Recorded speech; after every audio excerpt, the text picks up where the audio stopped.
let's talk about the strengths of 5 of the cases that Donald Trump is currently facing right now. 1 civil, 4 criminal.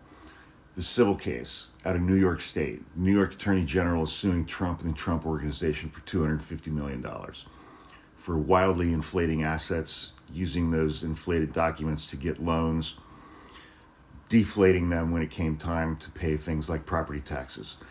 That's a paperwork case. She has all of their paperwork. It's all paperwork that they filled out. That case is pretty much a slam dunk on the facts, but it's tricky because you don't really have a victim. Maybe that'll have an impact with the jury.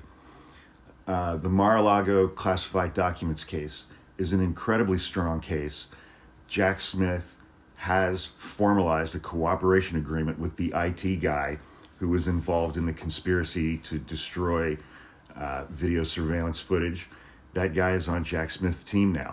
That guy still works at Mar-a-Lago as the IT director while he's cooperating with Jack Smith against his boss. That's interesting. And in that case, also, Jack Smith got Trump's attorney, Evan Corcoran. He got access to Evan Corcoran's notes, voice memo recordings.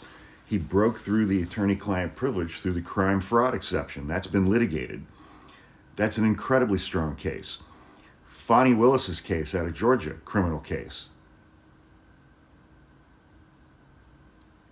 If you read the indictment, and now we know that in reality, none of those cases are going to get removed to federal court.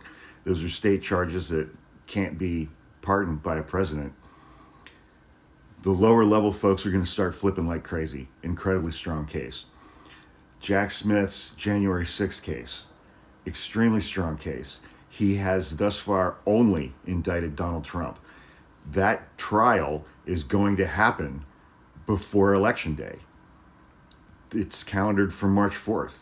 That date is not going to move more than a week or two from that date. And also, I should say about Fonnie Willis's case, those trials are starting next month with Ken Cheeseborough and Sidney Powell. I think it's October 23rd or 24th. Fonnie Willis has said she's going to put on her entire case. Those trials will be televised live, day after day after day after day, throughout November, throughout December. Primary voting starts in January for the GOP. Jack Smith's trial will not be televised. I don't think that's going to continue to be a tenable position for the federal courts to not televise these trials, but we'll see what happens. Last, Alvin Bragg, Manhattan DA, criminal case, indicted Trump on, I think, 34 counts, felony counts for hush money payments that he made to Stormy Daniels. Again, that's a documents case. Alvin Bragg has all the documents. He has all the records.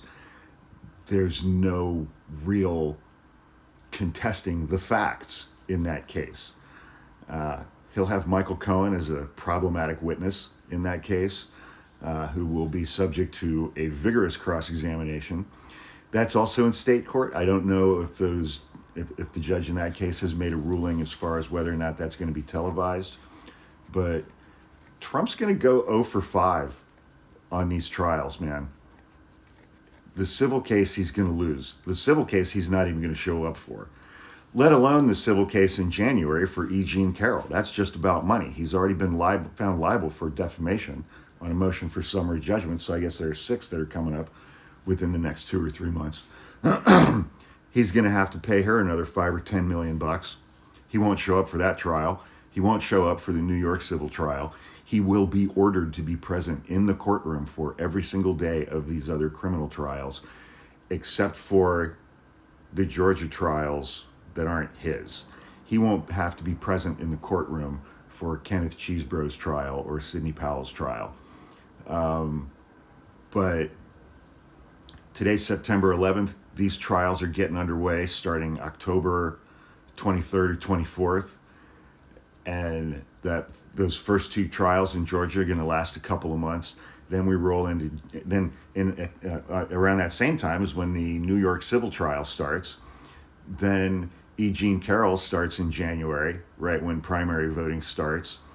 And then, He gets a little downtime in February to go campaign, I guess.